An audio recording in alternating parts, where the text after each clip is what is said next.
ಓಂ ಗುರುಭ್ಯೋ ನಮಃ. ಅರ್ಕಮಹಾಗಣಾಧಿಪತಿಯೇ ನಮಃ. ಆತ್ಮಗುರುವೇ ನಮಃ. ಭದ್ರಕಾಳಿಯೈ ನಮೋ ನಿತ್ಯಂ. ಸರಸ್ವತಿಯೈ ನಮೋ ನಮಃ. ವೇದಾಂಗ ವೇದಾಂತ ವಿದ್ಯಾಸ್ಥಾನ ಪ್ರವಚ. ಎಲ್ಲ ಜ್ಯೋತಿಷ್ಯ ಅಭಿಮಾನಿಗಳಿಗೆ ಈ ದಿನದ ಪ್ರಣಾಮಗಳು.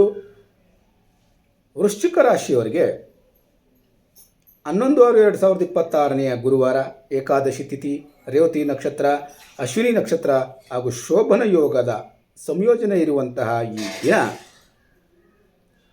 ಏಕಾದಶಿ ತಿಥಿಯ ಆಧ್ಯಾತ್ಮಿಕ ಶಕ್ತಿ 8-17ರವರೆಗೆ ಇರುವಂತಹ ರೇವತಿ ನಕ್ಷತ್ರದ ಭಾಗ್ಯದ ಪ್ರಭಾವ, ನಂತರ ಬರುವಂಥ ಅಶ್ವಿನಿ ನಕ್ಷತ್ರದ ವೇಗದ ಶಕ್ತಿ, ಶೋಭನ ಯೋಗದ ಯಶಸ್ಸಿನ ಅನುಗ್ರಹ ಅನ್ನುವಂಥದ್ದು ವೃಶ್ಚಿಕ ರಾಶಿಯವರ ಉದ್ಯೋಗ, ವ್ಯವಹಾರ, ಹಣಕಾಸು, ಕುಟುಂಬ, ಆರೋಗ್ಯ ಹಾಗೂ ರಹಸ್ಯ ಯೋಜನೆಗಳ ಮೇಲೆ ಪರಿಣಾಮ ಹೇಗೆ ಬೀರ್ತದೆ ಎನ್ನುವಂಥದ್ದನ್ನು ನೋಡೋಣ. ಯಾವ ವಿಷಯದಲ್ಲಿ ಯಶಸ್ಸು ಲಭ್ಯ, ಯಾವ ವಿಷಯದಲ್ಲಿ ಎಚ್ಚರಿಕೆಯಿಂದ ಇರಬೇಕು, ಸಂಪೂರ್ಣವಾಗಿ ತಿಳಿದುಕೊಳ್ಳೋಣ ಬನ್ನಿ. ಈ ದಿನದ ಗ್ರಹದ ಶಕ್ತಿಯನ್ನು ನೋಡೋದಾದರೆ, ವೃಶ್ಚಿಕ ರಾಶಿಯವರ ರಾಶ್ಯಾಧಿಪತಿಯಾದಂಥ ಕುಜ ಕಾರ್ಯಶಕ್ತಿಯನ್ನು ನೀಡ್ತಾನೆ. ಈ ವಾರಾಧಿಪತಿಯಾದಂಥ ಗುರು ಜ್ಞಾನಶಕ್ತಿಯನ್ನು ನೀಡ್ತಾನೆ. ಇಲ್ಲಿ ಜ್ಞಾನಶಕ್ತಿ ಮತ್ತು ಕಾರ್ಯಶಕ್ತಿ ಎರಡೂ ಸೇರಿ ಚಟುವಟಿಕೆಯ ವೇಗವನ್ನು ಹೆಚ್ಚಿಸ್ತವೆ ಎನ್ನುವಂಥದ್ದನ್ನು ತಿಳ್ಕೊಂಡು ನಿಮ್ಮ ಕಠಿಣದ ಕೆಲಸ ಮುಗಿಸುವ ಶಕ್ತಿ ಇರ್ತದೆ. ಸಮಸ್ಯೆ ಪರಿಹರಿಸುವ ಸಾಮರ್ಥ್ಯ ಅನ್ನುವಂಥದ್ದು ಹೆಚ್ಚಾಗ್ತದೆ. ರಹಸ್ಯ ಯೋಜನೆ ಯಶಸ್ವಿಯಾಗುವ ಸಾಧ್ಯತೆ ಇರ್ತದೆ. ಆದರೆ ಕೋಪ ಹೆಚ್ಚಾಗಬಹುದು, ಜಾಗ್ರತೆ ಇರಲಿ. ಅನುಮಾನದ ಸಂಬಂಧ, ಈ ಅನುಮಾನ ಅನ್ನುವಂಥದ್ದು ಸಂಬಂಧವನ್ನು ಹಾಳು ಮಾಡ್ತದೆ ಅನ್ನುವಂಥದ್ದನ್ನು ತಿಳ್ಕೊಂಡು ಮುಖ್ಯವಾದಂಥ ಸೂಚನೆ. ಇಂದು ತಾಳ್ಮೆ ಮತ್ತು ಜಾಣ್ಮೆ ನಿಮ್ಮ ದೊಡ್ಡ ಶಕ್ತಿ ಅನ್ನುವಂಥದ್ದನ್ನು ತೋರಿಸ್ತದೆ. ಏಕಾದಶಿ ತಿಥಿಯ ಪ್ರಭಾವ ಇರೋದರಿಂದ ಮನಸ್ಸಿನ ಶುದ್ಧತೆ, ದೇವರ ಕೃಪೆ, ಆತ್ಮಬಲ ಅನ್ನುವಂಥದ್ದು ಹೆಚ್ಚಳವಾಗ್ತದೆ. ಆದ್ದರಿಂದ ಜಪ, ಧ್ಯಾನ ಶುಭ ಫಲವನ್ನು ನೀಡುತ್ತದೆ.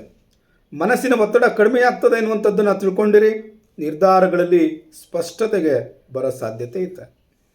ರೇವತಿ ನಕ್ಷತ್ರದ ಪ್ರಭಾವ ಇರೋದರಿಂದ ಭಾಗ್ಯದಲ್ಲಿ ಬೆಂಬಲ, ಹೊಸ ಸಂಪರ್ಕಗಳು ಬರುವಂಥದ್ದು, ಆನ್ಲೈನ್ ಕ್ಷೇತ್ರದಲ್ಲಿ ಅವಕಾಶಗಳು ಲಭ್ಯವಾಗುವ ಸಾಧ್ಯತೆ ಇರ್ತದೆ.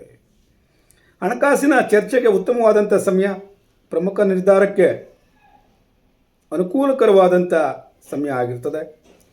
8-17ರ ನಂತರ ಬರುವಂಥ ಅಶ್ವಿನಿ ನಕ್ಷತ್ರ ಅನ್ನುವಂಥದ್ದು ವೇಗದ ಕಾರ್ಯಸಿದ್ಧಿಗೆ ಸಹಾಯವನ್ನು ಮಾಡ್ತದೆ. ಹೊಸ ಆರಂಭಕ್ಕೆ ಅನುಕೂಲಕರವಾಗಿರ್ತದೆ. ಆರೋಗ್ಯದ ಸುಧಾರಣೆಯನ್ನು ಮಾಡ್ಕೊಳ್ಳೋದಕ್ಕೆ ಸಹಕಾರವಾಗಿರ್ತದೆ. ಅದರ ಜೊತೆಗೆ ಪೆಂಡಿಂಗ್ ವರ್ಕ್ಗಳು ಏನಾದರೂ ಇದ್ದರೆ ಬೇಗ ಮುಗಿಸ್ಬೋದು. ಹೊಸ ಯೋಜನೆ ಆರಂಭಕ್ಕೆ ಉತ್ತಮವಾದಂಥ ಸಮಯ. ರಿಸರ್ಚ್ ಅಥವಾ ಟೆಕ್ನಿಕಲ್ ಕೆಲಸಗಳನ್ನು ಏನಾದರೂ ಮಾಡ್ತಾ ಇದ್ದೀರಾ ಅಂತಂದರೆ ಅದರಲ್ಲಿ ಯಶಸ್ವಿಯಾಗೋ ಸಾಧ್ಯತೆ ಇರ್ತದೆ. ಆದರೆ ಆತುರದಿಂದ ಮಾತನಾಡುವಂಥದ್ದು ಬೇಡ. ಶೋಭನ ಯೋಗದ ಪ್ರಭಾವ ಇರೋದರಿಂದ ಜನರ ಮೆಚ್ಚುಗೆಯನ್ನು ಪಡ್ಕೊಳ್ತೀರಿ. ಗೌರವ ಹೆಚ್ಚಳ ಆಗ್ತದೆ. ಕೆಲಸದಲ್ಲಿ ಯಶಸ್ಸು ಲಭ್ಯವಾಗ್ತದೆ ಎನ್ನುವಂಥದ್ದನ್ನು ತಿಳ್ಕೊಂಡು ಈ ದಿನ ಹೊಸ ಅವಕಾಶಗಳು ನಿಮಗೆ ಸಿಗ್ತದೆ. ಸಮಾಜದಲ್ಲಿ ಒಂದು ರೆಪ್ಯುಟೇಷನ್ ಹೆಚ್ಚಾಗ್ತದೆ ಎನ್ನುವಂಥದ್ದು ಅತಿ ಮುಖ್ಯ. ವೃಶ್ಚಿಕ ರಾಶಿಯ ಉದ್ಯೋಗಸ್ಥರಿಗೆ ಈ ದಿನ ಸವಾಲುಗಳನ್ನು ಗೆಲ್ಲುವಂಥ ದಿನ ಆಗಿರ್ತದೆ. ಡಿಫಿಕಲ್ಟ್ ವರ್ಕ್ ಏನಾದರೂ ಇದ್ದರೆ ಅದನ್ನು ಕಂಪ್ಲೀಷನ್ ಮಾಡುವಂಥ ಅವಕಾಶಗಳಿರ್ತದೆ. ನಿಮ್ಮ ಹಿರಿಯರ ಸಹಕಾರವನ್ನು ಪಡ್ಕೊಳ್ತೀರಿ. ಆದರೆ ಆಫೀಸ್ನಲ್ಲಿ ಬರುವಂಥ ಪೊಲಿಟಿಕ್ಸ್ ಬಗ್ಗೆ ಭಾಗವಹಿಸೋದಕ್ಕೆ ಹೋಗಬೇಡಿ.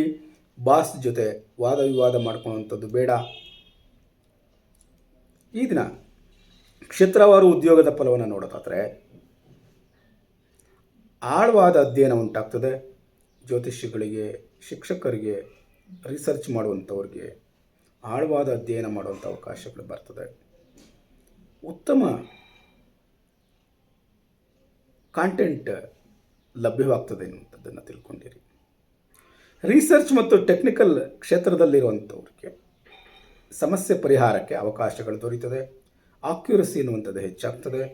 ಖಾಸಗಿ ಕ್ಷೇತ್ರದಲ್ಲಿರುವಂಥವ್ರಿಗೆ ಗುಂಪಿನ ಜೊತೆ ಸೇರಿಕೊಂಡು ಮಾಡುವಂಥ ಕಾರ್ಯಗಳಲ್ಲಿ ಉತ್ತಮ ಫಲ ಅನ್ನುವಂಥದ್ದು ಲಭ್ಯವಾಗ್ತದೆ. ಸೀನಿಯರ್ಗಳಿಂದ ಒಳ್ಳೆಯ ಅಪ್ರಿಸಿಯೇಷನ್ ದೊರೆಯುವಂಥ ಸಾಧ್ಯತೆ ಇರ್ತದೆ. ಈ ದಿನ ವ್ಯವಹಾರ ಮಾಡುವಂಥ ವ್ಯಕ್ತಿಗಳಿಗೆ ತಂತ್ರ ಮತ್ತು ತಾಳ್ಮೆಯಿಂದ ಲಾಭ ಅನ್ನುವಂಥದ್ದು ಹೆಚ್ಚಾಗ್ತದೆ ಎನ್ನುವಂಥದ್ದನ್ನು ತಿಳ್ಕೊಂಡಿರಿ.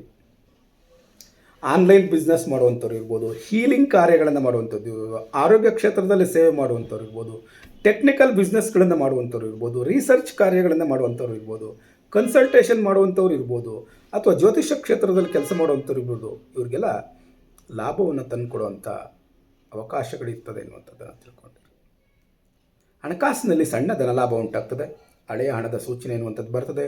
ಹೊಸ ಆದಾಯದ ಯೋಚನೆಗಳು ಬರ್ಬೋದು. ಕೋಪದಲ್ಲಿ ಹಣಕಾಸಿನ ನಿರ್ಧಾರದ ಬಗ್ಗೆ ತೆಗೆದುಕೊಳ್ಳುವಂಥದ್ದು ಬೇಡ. ಹಣವನ್ನು ಇನ್ವೆಸ್ಟ್ ಮಾಡಬೇಕಾದ್ರೆ ಸೆಕ್ಯೂರಿಟಿ ಇದೆಯಾ ಇಲ್ವಾ ಅನ್ನೋಂಥದ್ರ ಬಗ್ಗೆ ಕೂಲಂಕುಷವಾಗಿ ತಿಳ್ಕೊಂಡು ಮುಂದುವರಿಯಿರಿ. ಕುಟುಂಬದಲ್ಲಿ ಬೆಂಬಲ ಅನ್ನುವಂಥದ್ದು ಸಿಗ್ತದೆ. ಹಳೆಯ ಸ್ನೇಹಿತರ ಸಂಪರ್ಕ ಆಗುವಂಥ ಅವಕಾಶಗಳು ಬರಬಹುದು. ಅನುಮಾನ ಹೆಚ್ಚಿಸ್ಕೊಳ್ಬೇಡಿ. ಕಠಿಣ ಮಾತುಗಳನ್ನು ತಪ್ಪಿಸಿ. ಆರೋಗ್ಯದ ಬಗ್ಗೆ ನೀವು ನೋಡೋದಾದರೆ ರಕ್ತದೊತ್ತಡದಲ್ಲಿ ವ್ಯತ್ಯಾಸ ಉಂಟಾಗ್ಬೋದು. ದೇಹದ ಉಷ್ಣತೆ ಹೆಚ್ಚಾಗ್ತದೆ. ನರಗಳಲ್ಲಿ ಒತ್ತಡ ಅನ್ನುವಂಥದ್ದು ಬರ್ತದೆ. ಧ್ಯಾನ ಉತ್ತಮ ಫಲವನ್ನು ಕೊಡ್ತದೆ ಅನ್ನುವಂಥದ್ದನ್ನು ತಿಳ್ಕೊಂಡು ಯಾವ ವಿಚಾರದಲ್ಲಿ ಎಚ್ಚರಿಕೆಯಿಂದ ಇರಬೇಕು ಅಂತ ನೋಡೋದಾದರೆ ವಾಹನ ಚಾಲನೆಯಲ್ಲಿರೇ ಎಚ್ಚರಿಕೆಯಿಂದ ಇರಬೇಕು. ರಹಸ್ಯ ವಿಷಯಗಳನ್ನ ಎಲ್ಲರ ಜೊತೆ ಹಂಚ್ಕೊಳ್ಬಾರದು ಅನ್ನುವಂಥದ್ದನ್ನು ತಿಳ್ಕೊಂಡಿರಿ. ಶುಭ ಸಮಯವನ್ನು ನೋಡೋದಾದರೆ ಬೆಳಗ್ಗೆ 7ರಿಂದ 8:17 ಶುಭ ಸಮಯ. ಮಧ್ಯಾಹ್ನ 11:15ರಿಂದ 1:15 ಸಂಜೆ 5:50ರಿಂದ 7:20 ಶುಭ ಸಮಯ ಇರುತ್ತದೆ. ಪರಿಹಾರಕ್ಕೋಸ್ಕರ ಶಿವನ ಪ್ರಾರ್ಥನೆಯನ್ನು ಮಾಡಿ.